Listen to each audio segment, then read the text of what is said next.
وحدا وأشهد أن لا إله إلا الله وحده لا شريك له وكتب على غيره الثناء فقال عز من قائل كل من وجه ربك ذو الجلال والإكرام.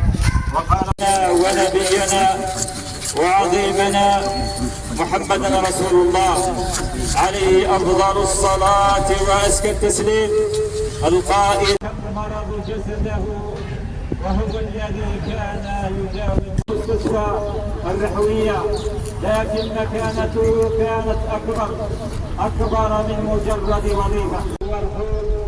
هو حكيم طبيب العائلة وطبيب القرية كل الطبيب تخرج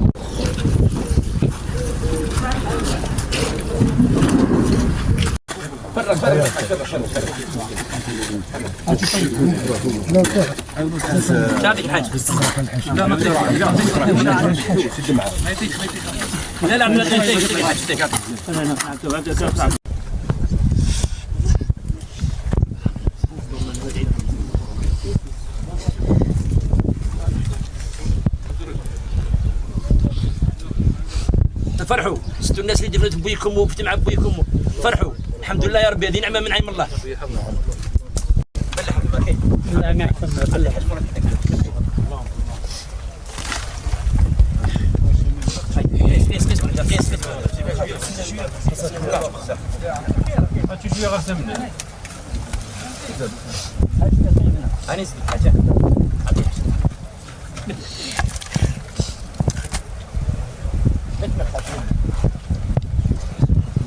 لا إله إلا الله وحده لا شريك له القائل كل نفس ذائقة الموت وإنما توفون أجوركم يوم القيامة.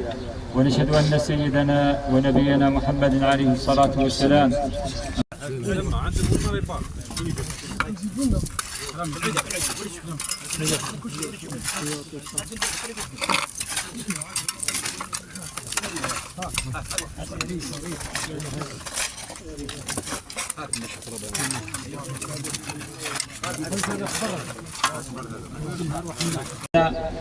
أحد أصحابه فقال بمثل هذا فأعدوا.